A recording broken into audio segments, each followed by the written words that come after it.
प्रामाणिकपणाचं उदाहरण ऑटो चालक इरफान अंकल यांनी सापडलेले पाकीट मालकाला केले परत। रमजान महिन्यात प्रामाणिकपणाची केली जपवणूक, चंदनझिरा पोलिसांकडून इरफान अंकलचे कौतुक। आजच्या धावपळीच्या आणि स्वार्थी वाटणाऱ्या जगातही प्रामाणिकपणा जिवंत असल्याचं उदाहरण जालना शहरात पाहायला मिळाले। तलाव सांगे येथील विकी शिवाजी मेंढरे या युवकाचे पाकीट जालना शहरातील बारवाले कॉलेज परिसरात रस्त्यावर पडले होते। हे पाकीट चंदनझिरा परिसरात ऑटो चालक इरफान अंकल यांना सापडलं। पाकीट सापडल्यानंतर ते स्वतःजवळ न ठेवता मूळ मालकापर्यंत पोहोचवण्याचा निर्धार इरफान अंकल यांनी केला। त्यांनी चंदनझिरा येथील शेख फारूक आणि पत्रकार शब्बीर पठाण यांना याबाबत माहिती दिली। पाकीट काही रोख रक्कम, 2 ATM कार्ड, आधार कार्ड, पॅन कार्ड आणि एक छोटीशी डायरी होती। त्या डायरीमध्ये असलेल्या मोबाईल क्रमांकावरून 5 ते 6 जणांना फोन करून संपर्क साधण्याचा प्रयत्न करण्यात आला, मात्र कोणीही फोन उचलला नाही। यानंतर आधार कार्डवरील पत्ता तपासून पाहिला असता तलाव सांगे असा पत्ता आढळला। त्यानुसार पत्रकार शब्बीर पठाण यांनी सावंगी तलावात येथील पत्रकार तुकाराम राठोड यांच्याशी संपर्क साधला आणि हकीकत सांगितले। त्यांनी गावातील किशोर झोरे यांना माहिती दिली। किशोर झोरे यांनी विकी शिवाजी मेंढरे यांना त्यांच्या हरवलेल्या पाकीटबद्दल कळवले। यानंतर विकी मेंढरे यांना चंदनझिरा पोलीस ठाण्यात बोलवण्यात आलं। सायंकाळी 5:30 वाजेच्या सुमारास चंदनझिरा पोलीस ठाण्याचे पोलीस उपनिरीक्षक मारियो स्टॉक दादा, हेड कॉन्स्टेबल कृष्णा तंगे आणि अभिजित सर यांच्या हस्ते सदरील पाकीट विकी मेंढरे यांना सुपूर्द करण्यात आले। पाकीटमध्ये असलेले 5 ते 6 हजार रुपये रोख रक्कम आणि इतर कागदपत्रे जसेच्या तसे असल्याचे मेंढरे यांनी सांगितलं। यावेळी चंदनझिरा पोलिसांच्या वतीने ऑटो चालक इरफान अंकल यांचे विशेष कौतुक करण्यात आलं।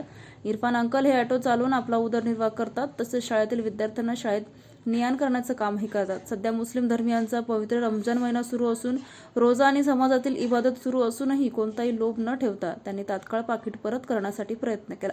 त्यांच्या या प्रामाणिक वर्तनामुळे चंदनझिरा पोलीस ठाण्याचे कर्मचारी तसेच परिसरातील नागरिकांकडून त्यांचे कौतुक होत आहे।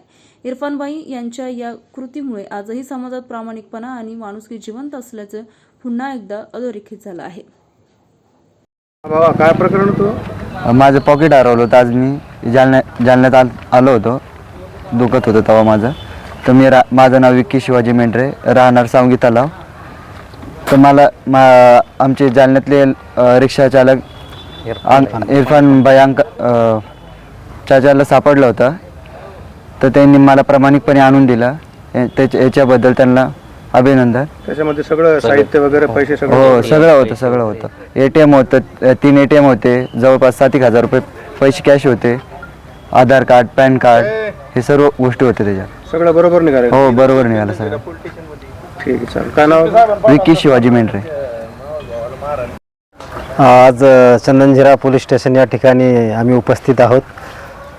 आमचे मित्र इरफान भाई हे जे रिक्षा चालवतात यांना एका माणसाचं पाकीट सापडलं, त्याचं नाव विलास मेंढरे असं असून त्याचं पाकीट पडल्यानंतर त्यांनी त्याला आवाज दिला, परंतु तो थांबला नाही आणि त्यांनी नंतर ते पाकीट उचलून आमच्याकडे आले। त्यांनी आमचे मित्र शब्बीर पठाण यांना ही हकीकत सांगितली आणि आम्ही असं ठरवलं की हे समोर सदरील माणसाला आपण फोन करून पोलीस स्टेशनमध्ये बोलू आणि साहेबांच्या समक्ष त्याला त्याचं पर्स देऊ। या पद्धतीनं आम्ही त्या व्यक्तीला फोन केला। त्याचा फोन लागला नाही तरी आमचे मित्र शब्बीर पठाण यांनी तेथील पत्रकाराला, सांगलीच्या पत्रकाराला फोन लावला। त्याने आम्हाला सविस्तर माहिती दिली आणि त्याचे पैसे जवळपास 5 ते 7 हजार रुपये, 2 ATM कार्ड, आधार कार्ड, पॅन कार्ड, एक छोटी डायरी, असं सर्व साहित्य साहेबांच्या हस्ते आम्ही विलास मेंढरे याला परत केलेलं आहे। आजही आपण बघतो की सध्या सगळीकडे परिस्थिती हिंदू मुस्लिम म्हणून चाललेली आहे, परंतु आज हे हिंदू मुस्लिम असं काही नाही। हे काही ठराविक लोक असतात जे अशा प्रकारच्या अफवा पसरवतात आणि वातावरण खराब करण्याचा प्रयत्न करतात। परंतु इरफान भाई मुस्लिम समाजाचा असून आणि मेंढरे हा मराठी समाजाचा असून त्यांनी प्रामाणिकपणे त्याचं हे पर्स या ठिकाणी परत केलेलं आहे। तरी मी तसा तो दवाखान्यामध्ये आलेला होता, अशा परिस्थितीत त्याला त्याचं पर्स परत केलं आणि आजही हिंदू मुस्लिम अशा पद्धतीचं काही नसून आजही सौख्य आणि एकतेचा संदेश इरफान भाई आणि मेंढरे यांनी या ठिकाणी दिलेला आहे। धन्यवाद। शेख फारूक, टेलर, समाजसेवक, चंदनझिरा, जालना।